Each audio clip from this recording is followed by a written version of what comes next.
So that's the basis of what happened within the...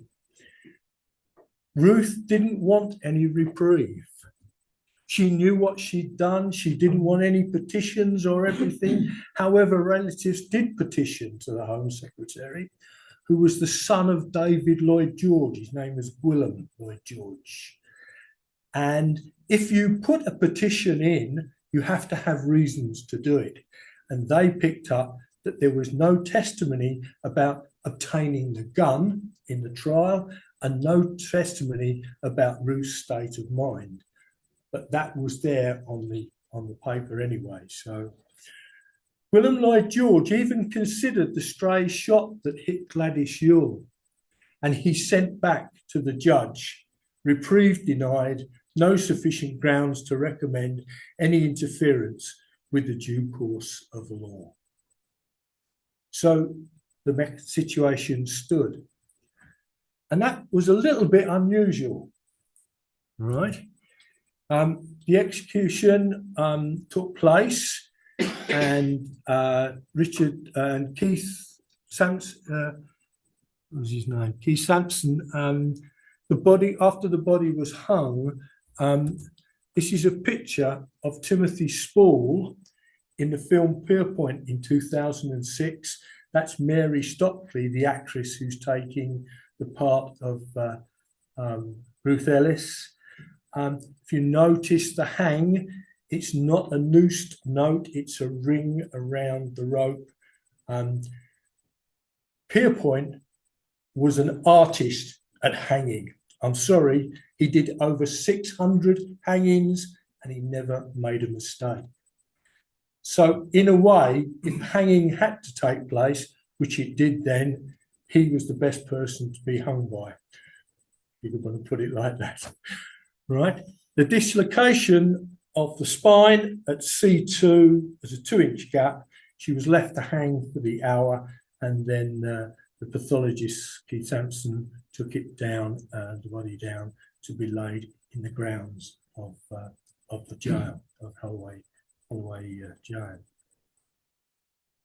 So that was it. And if you look at the front of the jail when it was announced, you can see right in the centre of the picture the little white piece of paper, which you've just seen on the right there, in the centre. Okay. Now, I was only 4 years old, 5 years coming up, and I didn't really understand it. But all I can remember was on the news that night, there was, I mean, that was the biggest thing that there was on the BBC. There was no ITV until September that year. So that was what we had. And, but there it was. And there was a hell of a public reaction to it, whether you go from the Spectator up the top to the Daily Mail or the Daily Mirror. They all mentioned it, should hanging be stopped. And that brought forward the MP for Nelson and Corn, who was quite well known. His name was Sidney Silverman. And he brought the first bill into Parliament for the abolition of hanging. And it was passed in the Commons in 1956. But it went to the Lords and it floundered in the Lords. So it was never passed. He still had the thoughts in the back of his mind. We did make some mistakes on some of the hangings through the 50s and early 60s. Timothy Evans was mistakenly hanged and did Hanratty do it? And things like that. So there were sort of discussions about it. Bentley, Craig and Bentley was another one. But anyway, it didn't get passed. But later on, he joined up with the Liberal broadcaster, Ludovic Kennedy, and they presented another bill in '64, and that produced the requirement for the abolition, whether you agree or whether you disagree, the abolition in 1965. The legacy was at the time that the British public was wholly supportive of the execution of the murderess. This hanging helped to strengthen public support for the abolition of the death penalty, which was halted in practice for murder 10 years later, 1964. Reprieve was commonplace by then. Between 1926 and 54, 677 men and 60 women were to be hung, but only 375 and 7 women were actually executed. So when it all got passed up to Parliament and the politicians, right, they did come back in many cases that, life imprisonment. And there were responses from the later people. John Bitford was Ruth Ellis's solicitor. He never did any more work as a solicitor. He was absolutely disgusted with the way it had gone. Mind you, the way it went is what she wanted and what she intended. He was actually fired by her just before the last few days of the trial. He fled over to Malta and he lived in Malta for many years. He died over there, actually. Gwilym Lloyd George, the Home Secretary, and Anthony Eden, the Prime Minister, they had obviously talked about it, but there is actually no written record of any of their discussions. And the Q have been asked many times. They've said they've got nothing. There was nothing in Hansard or anything like that. Foreign newspapers observed the concept of the crime passionnel, seeming alien to the British, the passionate crime. So Bickford died in 1970 on Malta, 1973 actually he died.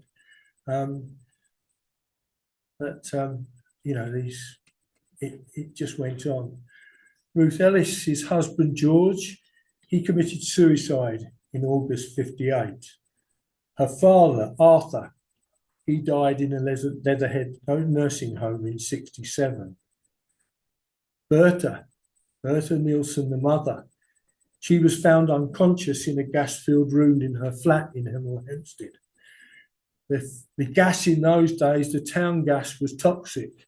She never spoke coherently again after that episode. She lived for another 10 years before she died.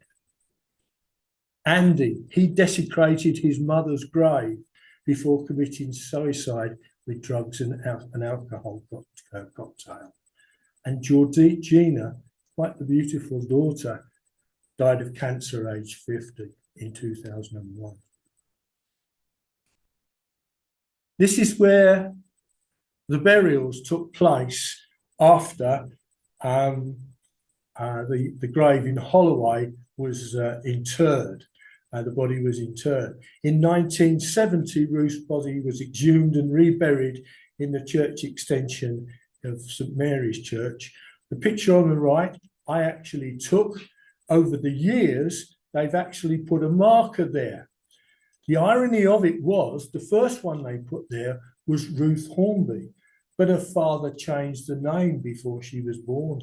She was never known as Ruth Hornby. She was known as Ruth Nielsen, Ruth Ellis, and really that was it. They did put markers down. People put them in, and the church always took them away. And when I went to the grave, and I know it's that grave, because if you look at the grave at the side, it's the one in the front. You can see the marker here. There's that piece there. And there's the grave of Ruth Ellis now. There were more subsequent events. Desmond Cousin died in Australia. What a dubious character he was. He gave this TV interview. He was very reticent because he wanted to prevent incriminating himself. And then we came to the lady who did put her head above the parapet. Her name was Muriel Hornby. She was the eldest. She became Muriel Jacobet. And in 2003, in a book that she wrote with a lady called Monica Weller, she claimed that her father had raped her and Ruth as well. But by this time, people had passed away, and really there was no sort of feeling for it, and it sort of died. As I say, Bruce's solicitor was haunted by the case. He moved and died in Malta, 73. So there's cousin. Okay, so I'm going to move a little bit further down the line now. So what this shows now is that Hornby, father, he raped his daughter, eldest daughter. He'd also raped Ruth, but his eldest daughter had a son, and he died in 1940. He was brought up in the family just as though anything else had never happened. Muriel later married again and had 2 further children. So there is a little bit of life still left within the family to pick up this, and perhaps the Nigel Havers bit might have added a little bit of fuel to it, but I don't think so. I don't think there's going to be any space. There was a pardon campaign put forward in 2003 with an appeal to the Criminal Cases Review Commission, and they were disgusted. Their phraseology is, why has this case, there was no new evidence in it, and why was it ever brought to us? And all we could do is act on what the law was, and the law was carried through at the time. In 2007, a petition was put up.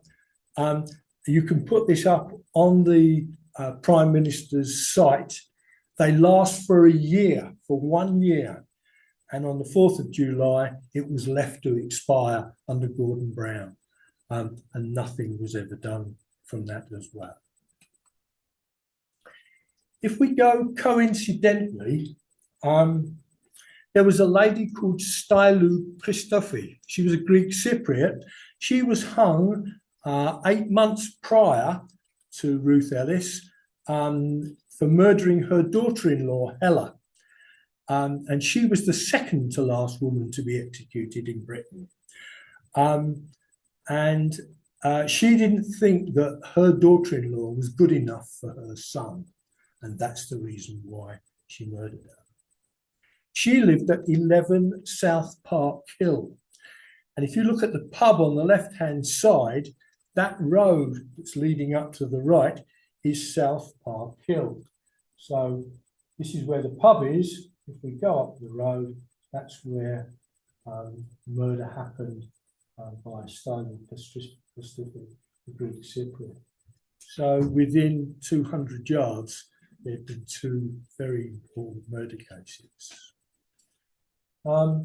Just the way it was. Anyway, so that happened. That happened in there, and she happened in the July when she was.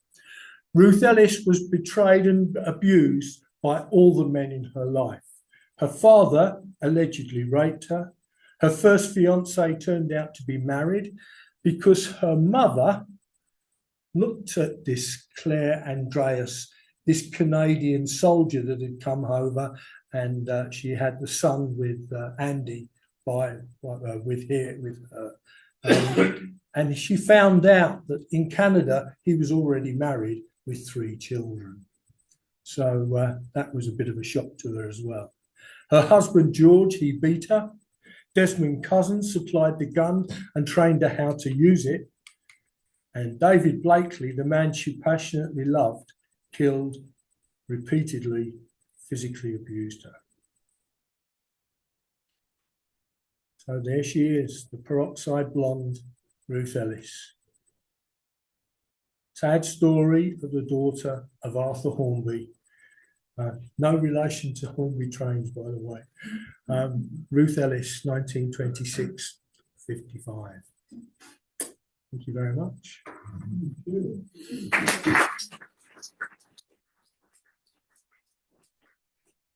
You're happy to take questions? I'm happy to take questions. Yeah. Steve, not a very easy subject. I agree. Steve, you said even though the hanging is instantaneous death, the body's left for an hour. Yes. Yeah.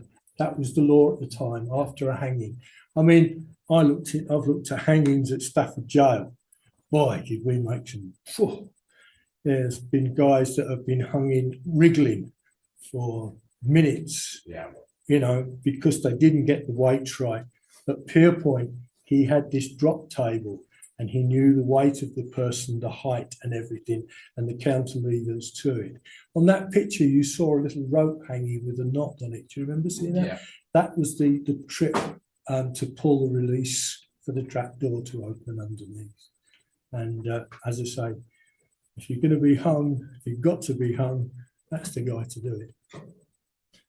He owned a pub up in Blackpool for many years. His wife knew exactly what he did.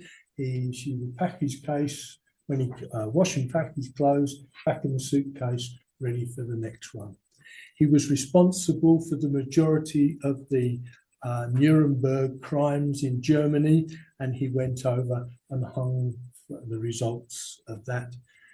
The judge at the Nuremberg trials was a guy called Oaksey, whose son was a very high up bloke in the horse racing game, John Oaksey, and he runs the, well, he did, he's died now, but he runs the, at Lambourne, the Interjockeys Fund and the hospital. His legacy was that from there.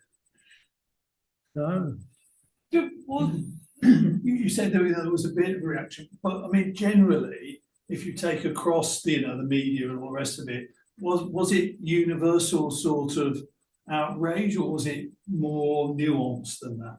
no, I think it was flatter than that. I think it was just the fact that, okay, there was another one, happened to be a female, but you don't hear anything about the female that died 8 months later, the same call, the same aspect. Never remember her. Perhaps it was because she was the last woman to be hung. But I think that's the way. Well, I mean, I was 4 years of age, right? So I didn't really understand the mechanism. I knew it happened. I had a feeling, we read the papers and things like that. And my dad was a copper, right? And he never held anything back from us or anything like that. One question I do get asked.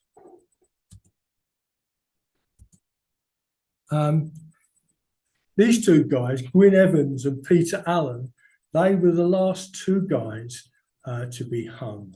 They were Preston men, and they drove a stolen car to Seaton in Cumbria, where they planned a job which went wrong, murdered a laundry driver called John Jack West at his home. Evans left his coat at the scene, so it wasn't difficult to find out who they were. Apprehended within 48 hours, convicted in June '64, appeals rejected, and they were the last two. Evans at Strangeways and Peter Allen at Walton at the same time on the same day. They were hung. 2 months later, the Wilson government began the proceedings towards the abolition of hanging. I think it's the degree of premeditation, isn't it, that seems to is most shocking. Is the fact that and the planning, but of course the planning of it, going to Burnham Beaches and being told how to shoot a gun and things like that, there must have been an intent there from her, but that planning was never told about during the trial. But does that make it better or worse? He was involved, wasn't he? Well, yeah, He was involved, and he was never arrested, was he? Cousins. Yeah. Well, this is it. That's why when he was cornered in Australia and he gave this interview, he had to give an interview because he was broke, right? But he had these questions put at him, and it's online. You can see the actual interview, and he was so reticent, and he just didn't really want to take any responsibility for it whatsoever. If you saw the recent drama that was on, she tried to keep him out of the picture. Oh yes. I mean, by the two different aspects of it, she kept Cousins and everybody else away from it. I did it. I shot it. My fault. I'll take the blame. And he came across as being very supportive of looking after the children. I mean, it came across different to how you're describing. Well. Now you see this discussion. Cecil Havers, after all this was over, disagreed with the Home Secretary and the Prime Minister. And he supported the welfare of the children through their schooling and their early upbringing. That was Cecil Havers, the judge, He did that. right? And the Buddhist Right. prosecutor, when the eldest child committed suicide, he paid for the funeral. Right. So there was obviously disquiet amongst the people that were there about what had happened. I mean, Nigel Havers was quite honest about this on Parkinson. He said this on Parkinson. So We could know about her history. And not that she was a prostitute, but that she was. well, used. I think that it was probably not spoken about directly, but it was pretty obvious from within.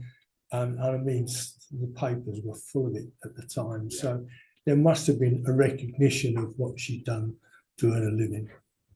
But not that Blakely was violent towards her. innit? Oh, he was extremely violent. But that didn't come Right. out, did it? No, none of this came out. No. Why was she buried in? I can't remember. what it Pem- was.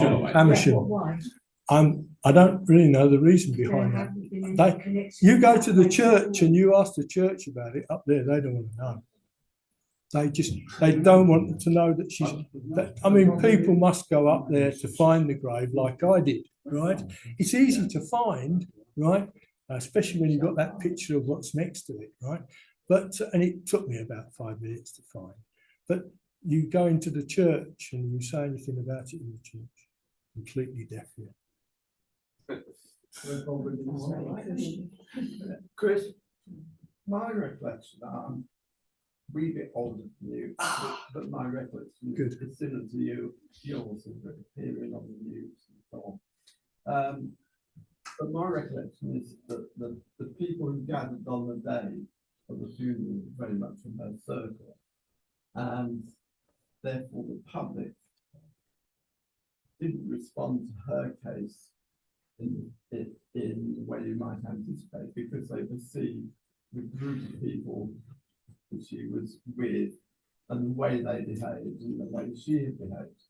By comparison with Timothy Evans, that was a case that generated much more public feeling, and I think led much more directly to hanging being ended. My father used to work in and around the area where Rillington Place was.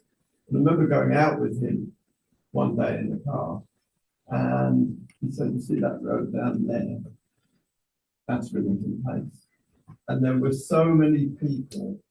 That's who wanted Christie's, to go in there. Christie's, Yeah, who wanted to go and see where Christie's house was at that time, that they actually had to change the nameplate of that road Mhm. to keep the boy. That's right. And that's maybe why the church were looking at the grave.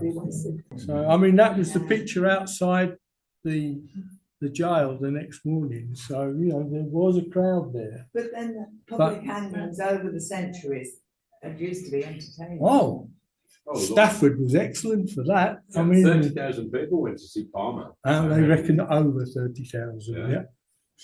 Could have been as many as 50. There you go, and have a lovely breakfast in his house in Rugeley now.